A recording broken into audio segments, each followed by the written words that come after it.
Welcome back, mga kaaldab. Ito na naman po ang inyong lingkod, si Mr. Destiny. At magbibigay po tayo ng pinakamainit na update po ngayon sa social media. Ito po yung latest post ni Mengay, mga kaaldab, na kung saan ang kasakasama niya mga kaibigan niya. Di po ba? Ito, may kanya-kanya tayong opinion, may kanya-kanya tayong pananaw. Halatang inedit na lang man po yung iba.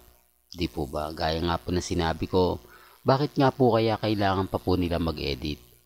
Bakit kailangan pa po nilang gawin yung mga bagay-bagay na ikasisira din po nila? Na kung titignan mo at susuriin mo na parang may mali, di po ba? Bakit kailangan nilang gawin yan? Bakit kailangan na, kumbaga, hindi umaayon sa iba? Di po ba? Sabi ko nga po sa inyo dito po sa channel ni Mr. Destiny. Kung ako lang naman po tatanungin nyo kung mga ebidensya at resibo lang naman, dito na lang po tayo. Di po ba kay Mr. Destiny? Gaya nga po ng pinapaliwanag ko dito po sa channel ni Mr. Destiny, wala pong pilitan.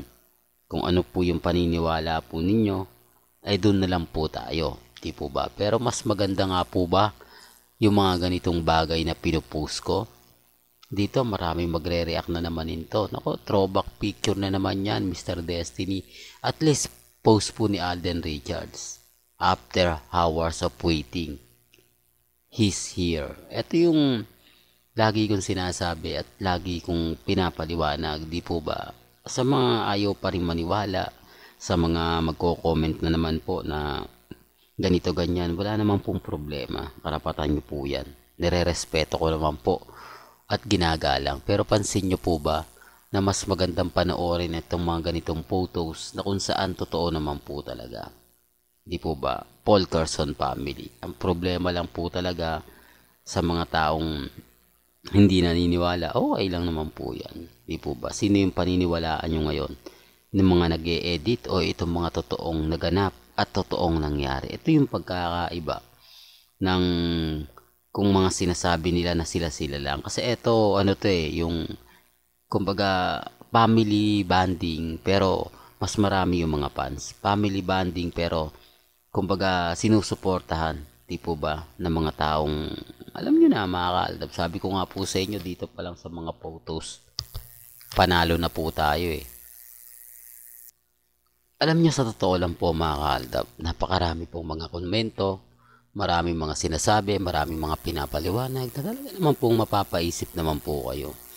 Hindi po ba dito naman po sa channel ni Mr. Destiny, kung ano lang naman po yung latest, kung ano lang po yung trending, yun lang naman po yung hinahatid ko.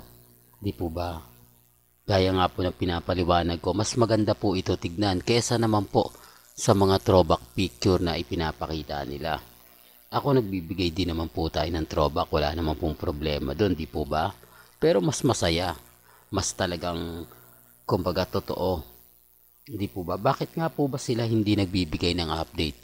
Minsan nga lang mag-post si Mengay, pero siya pa rin po. Di po ba? Doon pa lang may mali na no? Kumbaga, kung pagbabasihan mo, kung titignan mo, kung yung effort na itatanong mo, bakit nga po ba si Mengay lang yung laging masipag mag-update? Bakit kaya si Mengay lang yung laging nagbibigay ng mga ganap? Gayong alam naman po natin na napakaraming, kumbaga, taong po pwede makapag-post kay Congressman. Sinasabi ko lang po ito para po sa kaalaman ng lahat. Para lang po sa mga taong bulag at bingi sa katotohanan.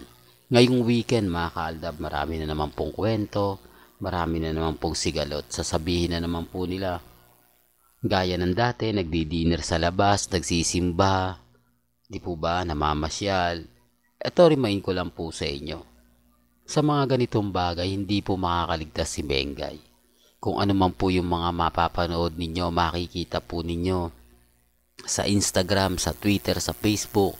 Pansin ninyo pagka may post ni Main Paul Gerson gaya po nito. Pero kapag wala, nako, sila lang po yung may gawa niyan. Sila lang po ang, kumbaga, nagpapaikot ng mga photos na talagang mapapaisip ka. Di po ba? Pero bago tayo magsimula at bago natin ituloy itong napakagandang update natin, kung bago ka lang sa channel na to, at isa kang true-blooded Aldab Nation na nagmamahal po kila Mengay at Isoy, tama po ang channel na pinuntahan mo, kaya consider na po kitang bagong subscriber at huwag kalimutang i-share ang mga video po natin sa mga mami, sa mga titas at sa mga senyor. Remind ko lang po sa mga dumadaan at bumibisita po sa channel ko. Dito naman po wala tayong pilitan. Kung ano naman po yung latest, kung ano po yung trending, dun lang po tayo. Di po ba? Sa mga magre-react, okay lang po yan. Kaya nga po, ito yung update natin kay Mengay. Di po ba? Katatapos lang po kasi kay Alden Richards.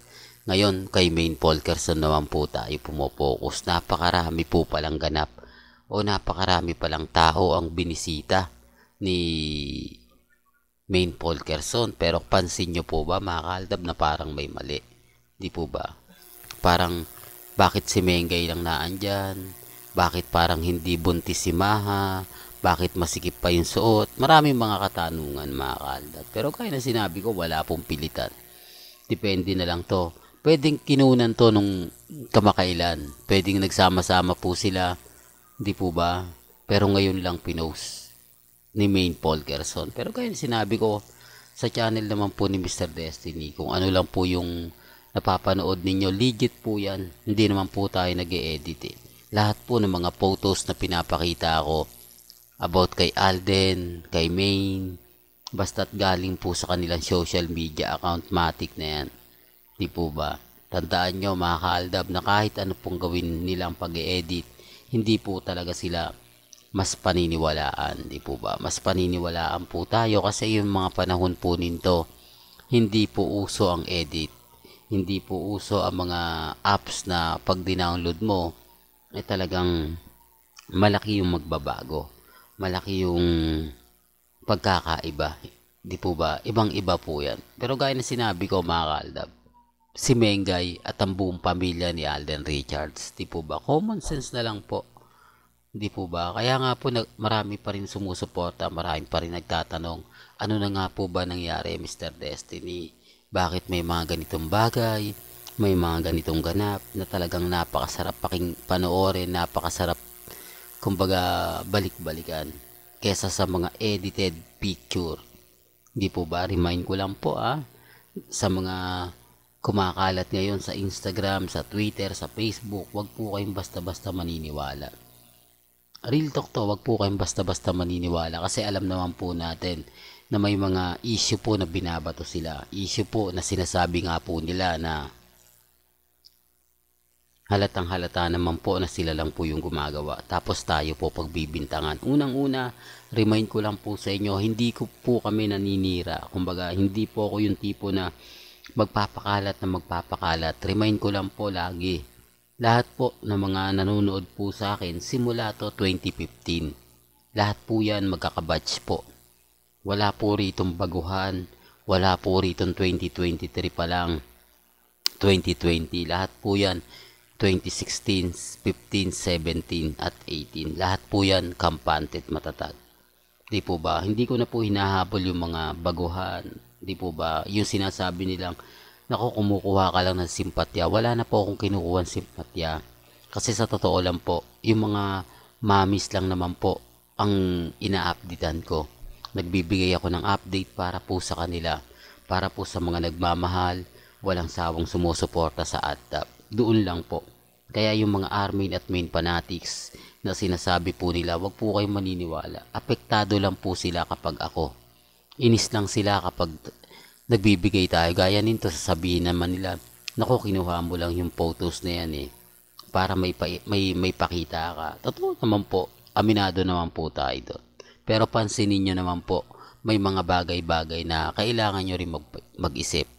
Kailangan nyo rin magbigay ng mga katanungan, di po ba kung totoo o ini-edit lang nila para masabing may post si Maine Polkerson, di po ba? Well, hanggang dito na lang po yung updates natin mga kaaldab. Kaya kung gusto nyo pa po ng pinaka-latest at sariwang update, abay tumutok lang po kayo dito po sa channel ni Mr. Destiny para updated po kayo sa mga latest at sa mga bagong video po na ilalabas po natin. maya-maya lang. Hanggang sa muli, salamat po sa panonood at pakikinig.